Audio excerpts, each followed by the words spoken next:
Welcome to the deep dive. Today we're tackling something really quite crucial if your business operates across borders, especially if Mexico is involved. BEPS Action 15. That's right. Think of this as your essential guide to understanding how global tax rules are changing and, importantly, why it matters for your bottom line, and maybe even for tax fairness generally. Exactly. Our mission here, if you like, is to demystify BEPS Action 15. We want to unpack why it exists, the bigger picture, but then really zero in on what it means for companies doing business in Mexico. Right. We'll look at it from the OECD's global perspective, but also how it might play out with Mexican tax laws. We've done the digging to pull out the key stuff for you. Okay, great. Let's get right into it then. BEPS. You hear this acronym all the time in international tax circles. It stands for Base Erosion and Profit Shifting. Now, this isn't just like academic theory, is it? Oh, definitely not. It's a very real challenge. Governments worldwide are grappling with it. So what exactly is it? Well, BEPS is basically about multinational companies finding ways, sometimes using gaps or mismatches between different countries' tax rules, to shift their profits. They move them to places where they pay very little tax or sometimes no tax at all. Even if the real business, the sales, the activity is happening somewhere else entirely. Precisely. And that really erodes the tax base, hence the name of the countries where the value is actually being created. It became such a huge global issue that the OECD and the G20 countries got together, this was back in 2013, and they launched this big action plan, 15 points to try and fix the system. 15 points. And Action 15, the one we're focusing on today, is just one of those. What's its specific job in this whole plan? Action 15 is interesting. It's primarily focused on creating a tool to help implement the other BEPS actions more quickly, specifically the ones that relate to tax treaties. Tax treaties. Remind us quickly what those are. Sure. Tax treaties are basically agreements between two countries. They set out the rules for how businesses and people operating across their borders will be taxed, mainly to avoid taxing the same income twice. Okay. So Action 15 helps change these treaties. Yes, it developed what's called the multilateral instrument, or MLI for short. Think of it like a master key or maybe a shortcut.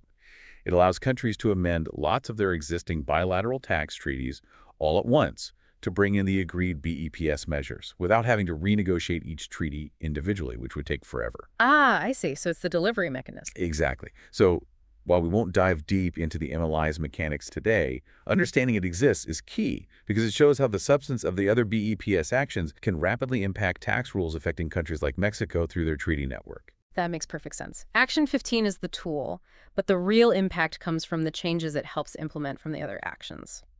Okay, let's dig into some of those key actions then, and think about how they might affect companies in Mexico. Where should we start? Maybe Action 1, the digital economy. That feels very current. Absolutely. Action 1 tackles the tax challenges that come with the digital economy. And it's huge, right? Our source material mentions industries like semiconductors, IT equipment, IT services, but really almost every business is digital now to some extent. True. The core issue is that businesses, especially digital ones, can now easily sell into a country like Mexico or provide services there without needing much or sometimes any physical presence. They can locate their main operations, their servers, their IP, pretty much anywhere for tax reasons. Right, you don't need that traditional factory or office anymore to reach Mexican customers. So how are the BEPS rules trying to catch up? A major part is updating the definition of a permanent establishment, PE, in the model tax treaties.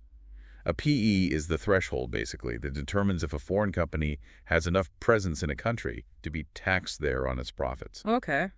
Before BEPS, there were quite broad exceptions. For instance, just having a warehouse for storing goods might not create a PE. Action 1 tightens this up. It aims to ensure those exceptions only apply to activities that are genuinely just preparatory or auxiliary supportive stuff, not the core business. Can you give us an example of how that might change things for a company selling into Mexico?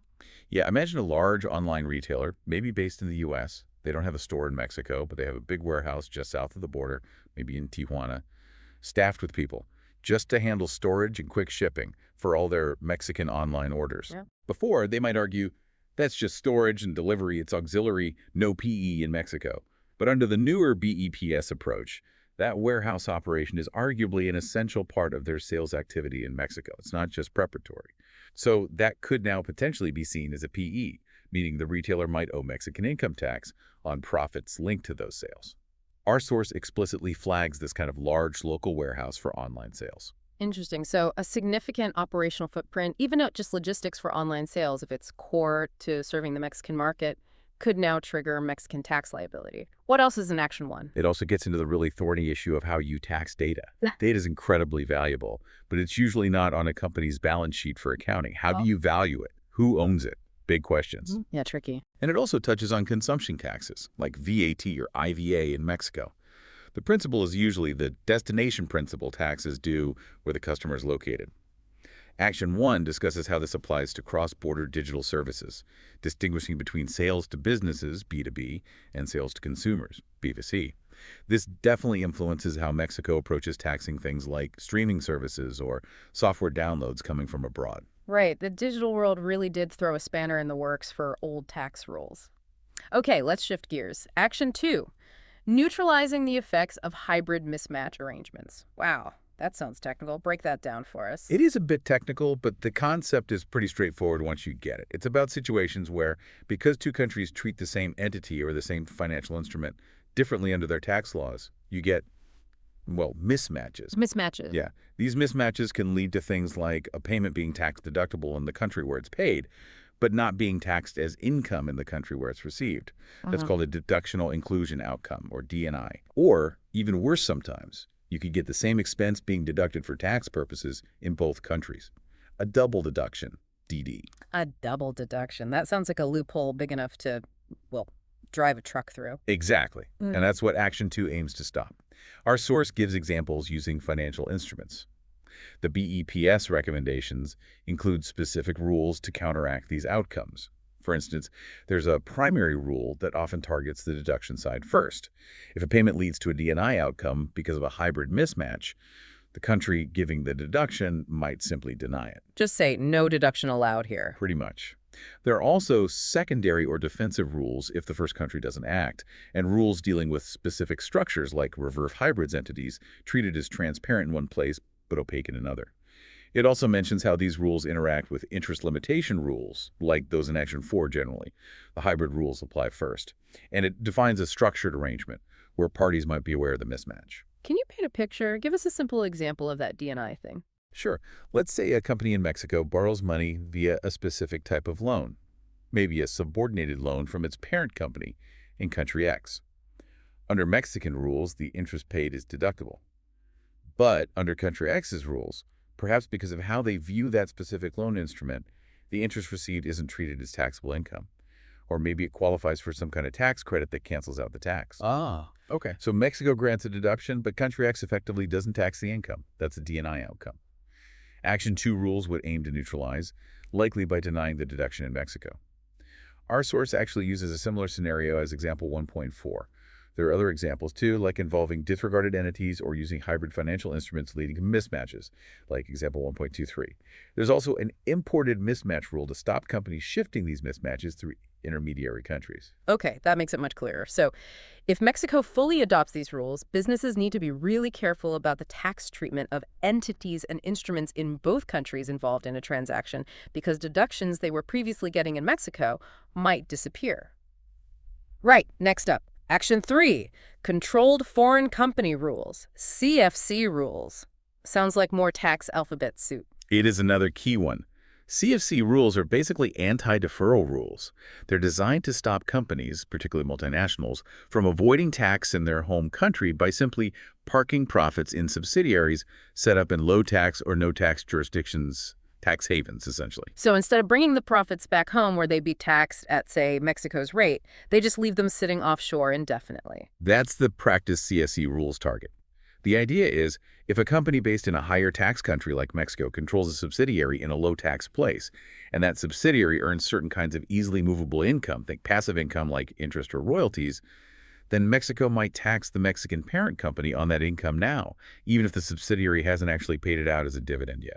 So it's like Mexico saying, nice try parking that cash offshore, but we see it and we're taxing you on it as if you received it. That's the gist of it, yes. Now, our source points out that how a country designs its CFC rules can really vary. It depends on their overall tax system and policy goals. There are different ways to define what constitutes control of the foreign company, usually based on ownership percentage, like maybe more than 50% ownership by Mexican residents, triggers it. But the source also notes that just looking at ownership might not capture situations where control is exercised differently. And what types of income usually get caught by these CFC rules? Typically, it focuses on passive income, as I mentioned, interest, dividends, royalties, capital gains. But it can also include income from sales or services involving related parties, especially if it looks like those transactions are designed to strip profits out of the higher tax country, sometimes called anti-base stripping rules. The source also mentions complexities like how you calculate the income to be taxed, do you use Mexican rules or the subsidiary's local rules, and crucially, how do you avoid double taxation? Because the income might eventually be taxed again when it is distributed. So mechanisms like allowing a credit for foreign taxes already paid by the CFC are really important. So, for a Mexican multinational with subsidiaries in, say, Panama or the Caymans, new or tougher CFC rules in Mexico could mean paying Mexican tax much sooner on those subsidiaries' earnings. Let's keep moving. Action 4. Limiting base erosion involving interest deductions.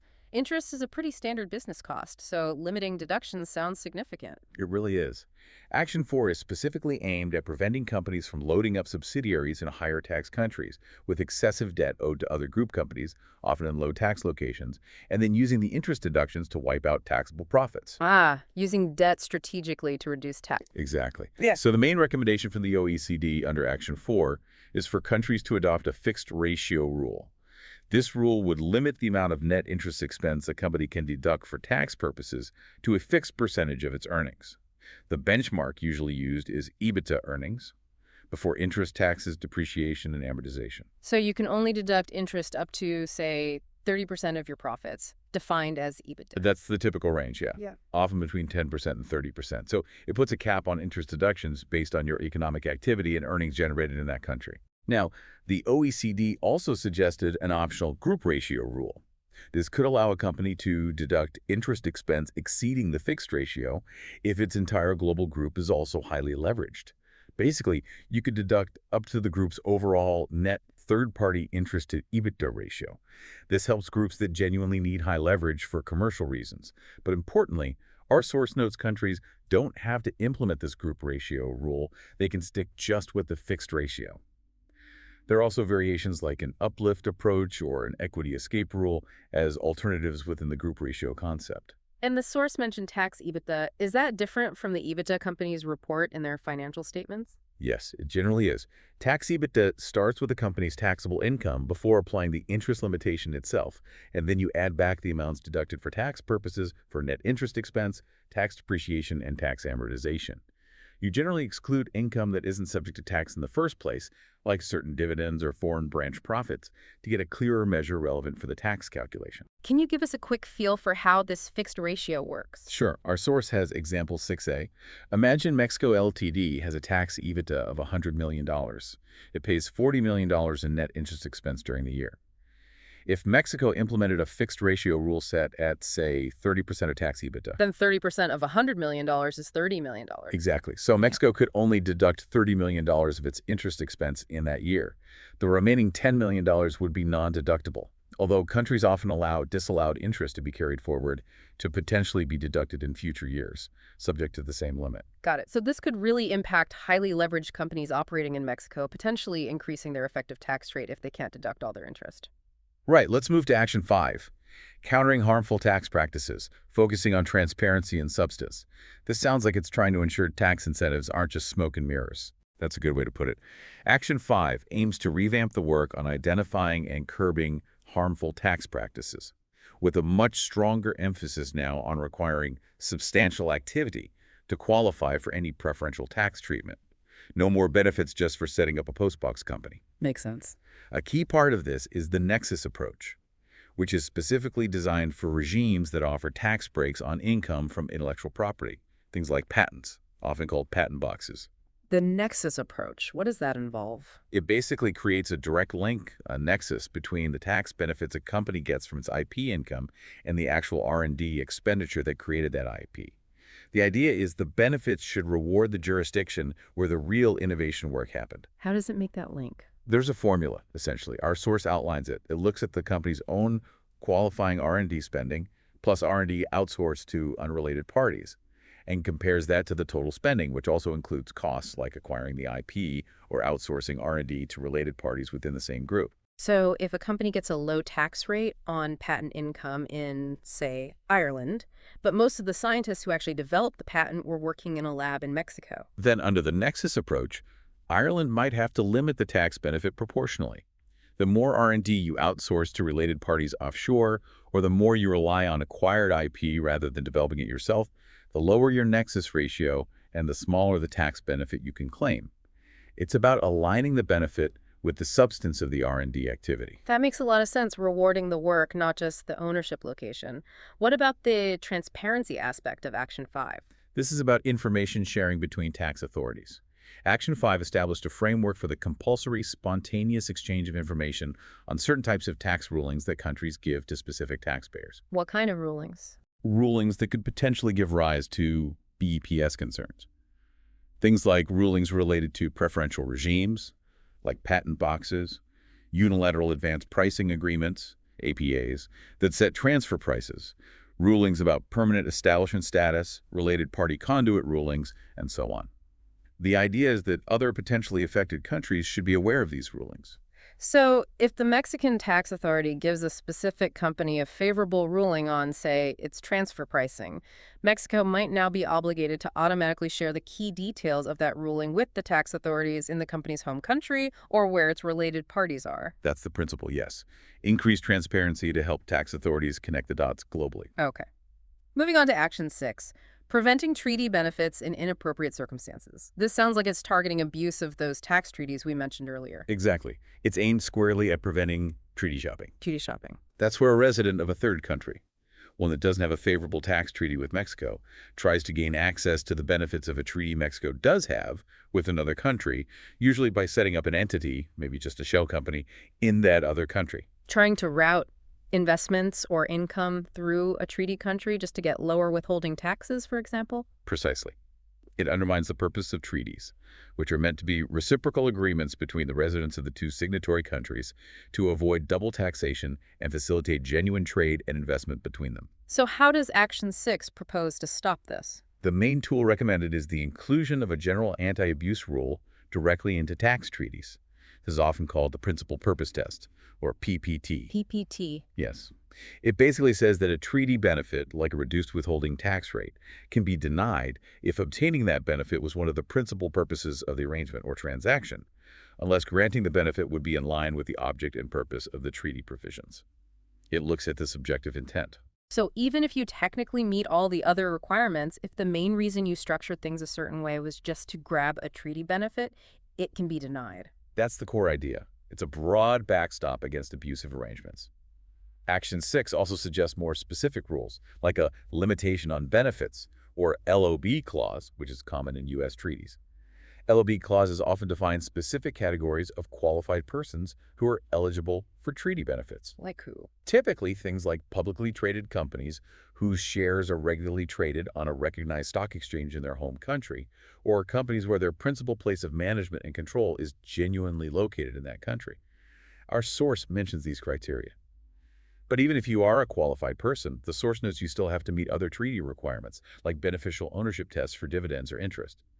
And domestic anti-abuse rules could still apply, though treaty provisions might sometimes override conflicting domestic rules, depending on the specific treaty and legal system. So Action 6 is really about tightening the gates to ensure treaty benefits go to those genuinely intended to receive them. Okay, Action 7. Preventing the artificial avoidance of permanent establishment status. We talked about PE with Action 1 and the digital economy, but this sounds more targeted. It is. Action 7 specifically focuses on strategies companies were using to deliberately structure their operations in a country like Mexico to fall just short of the PE threshold, even when they had significant business activity there. Two main areas were commissionaire arrangements and the exploitation of those specific activity exemptions. Right, you mentioned warehouses earlier. What's a commissionaire arrangement in this context? It's a setup where, say, a foreign manufacturing company sells its products into Mexico, but instead of selling directly, it uses a local Mexican company, the commissionaire, that acts legally in its own name, but for the account and risk of the foreign manufacturer. The commissionaire solicits orders, maybe concludes contracts, but doesn't legally take title to the goods. And the argument was that the foreign company didn't have a PE because the sales weren't technically being concluded by them in Mexico. Exactly. Action 7 tackles this by changing the definition of who can be considered an independent agent. If an agent acts exclusively, or almost exclusively, on behalf of one or more closely related enterprises, they generally won't be considered independent anymore. And if that dependent agent habitually concludes contracts, or plays the principal role leading to the conclusion of contracts, in the name of the foreign enterprise, that can create a PE for the foreign enterprise. So, if a Mexican subsidiary acts almost exclusively as the sales agent for its foreign parent, that could now make the parent company have a taxable presence, a PE, in Mexico. That's the potential outcome, yes. Yeah. Action 7 also tightens those specific activity exemptions we touched on, things like maintaining facilities solely for storage, display, delivery, or purchasing. How does it tighten them? It adds an overarching condition. These activities must themselves be of a preparatory or auxiliary character. So just because an activity falls into one of those listed categories, like storage, doesn't automatically mean it's exempt. If that storage function represents a core part of the business being conducted in Mexico, like we discussed with the online retailer warehouse example. Okay. Our source gives examples: advertising, supplying information, scientific research, servicing patents if they're preparatory auxiliary might be okay. But things like furnishing specially developed plans for a customer, manufacturing activity, or managing an enterprise from an office, those are generally not seen as merely preparatory or auxiliary. Action 7 also includes an anti-fragmentation rule to stop companies splitting up activities among different locations or related entities to try and qualify each piece as preparatory or auxiliary. So, the overall effect of Action 7 seems to be making it harder to artificially avoid having a PE in Mexico if you have substantive operations there. Right, last big chunk, Actions 8, 9, and 10, all grouped together under aligning transfer pricing outcomes with value creation. Transfer pricing, always a complex beast. It certainly is, and Actions 810 represent a major effort to reinforce and clarify the application of the arm's length principle. The core goal is to ensure that the profits taxed in a particular country align with the value created by the economic activities actually performed in that country by the multinational group. The arm's length principle, meaning transactions between related companies, should be priced as if they were between independent parties. Exactly. But applying that principle, especially with complex modern business models and intangible assets, can be challenging.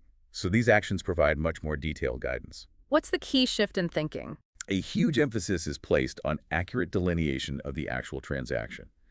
You need to look beyond the contracts and understand what functions each group company performs, what assets they use or contribute, and what risks they actually assume and manage. So, conduct over form. Very much so.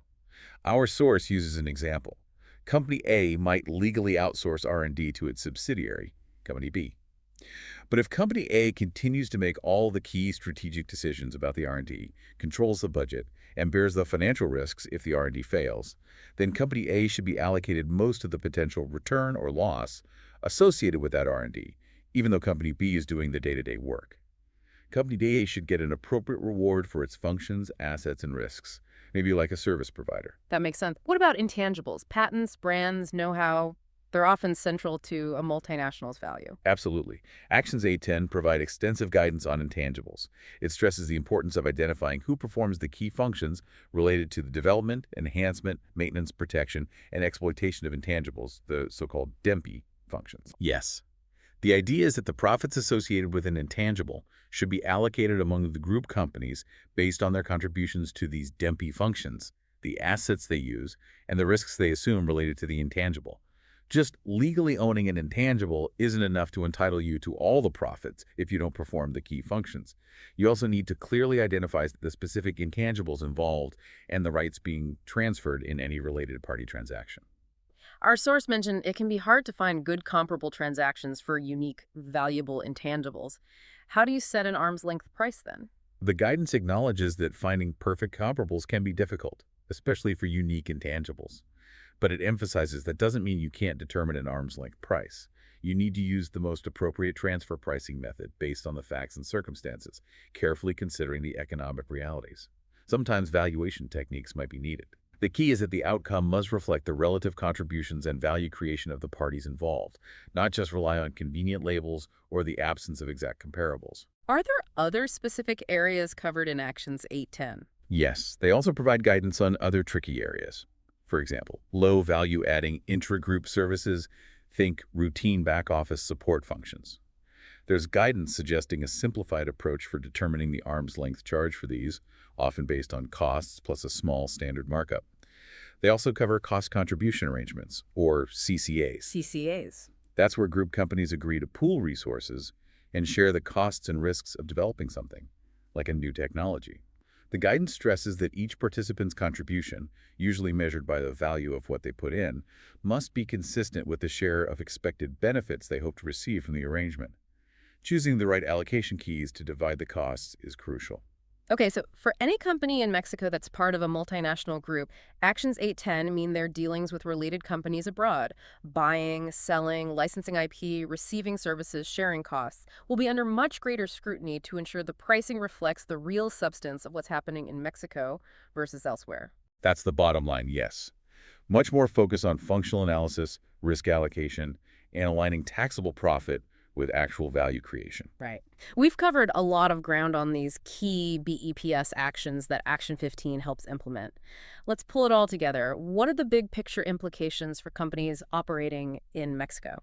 Well, Mexico is an OECD member and has been actively involved in the BEPS project. So it's committed to implementing these recommendations.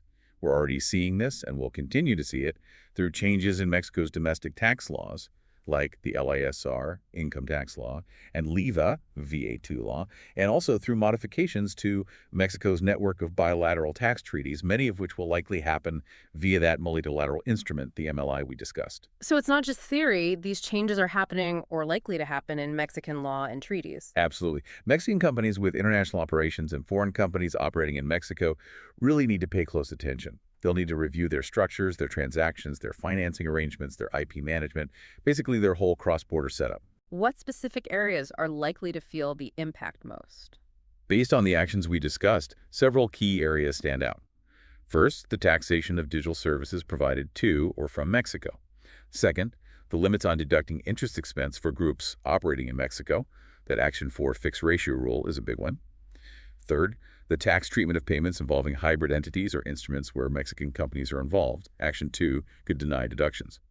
Fourth, Mexican parent companies might face new or stricter CSC rules taxing profits parked in low-tax foreign subsidiaries under Action 3. Okay, what else? Fifth, eligibility for tax treaty benefits for foreign companies investing or operating in Mexico will be tighter due to Action 6's PPT and potentially LOB rules. Sixth, the definition of a permanent establishment in Mexico is likely broader now due to Actions 1 and 7, potentially catching more foreign companies that previously thought they weren't taxable in Mexico. And finally, seventh, transfer pricing policies need robust justification showing alignment with value creation in Mexico thanks to Actions 810. It really sounds like a comprehensive overhaul of the international tax landscape as it applies to Mexico. And keeping up with all this probably means more work for companies, right? More documentation, more reporting. That's almost certainly true. Enhanced compliance burdens are a likely consequence. While our sources provide the OECD framework, the exact way Mexico implements each measure will be found in specific updates to its laws and treaty interpretations. So staying informed about those Mexican-specific developments is absolutely critical. Okay, so let's try to sum this up. BEPS Action 15 acts as the key facilitator, allowing many of these other significant BEPS measures tackling digital economy challenges, hybrid mismatches, interest stripping, treaty abuse, PE avoidance, and ensuring transfer pricing matches value creation to be implemented more swiftly into tax treaties. That's a good summary. And these changes, combined with updates to domestic laws in countries like Mexico, are fundamentally altering how multinational businesses are taxed on their cross-border activities. Understanding these shifts isn't just advisable, it's becoming essential for compliance and avoiding disputes. Couldn't agree more. It's a dynamic environment. So as we wrap up, here's something for you, our listeners, to think about. As these international tax rules, driven by initiatives like BEPS, continue to evolve, how do you see this reshaping the global competition for investment and business activity in the coming years? And perhaps more immediately, what proactive steps can or should businesses be taking now to navigate these changes and position themselves for this new era of international taxation? Definitely some food for thought there. Thanks for joining us for this deep dive.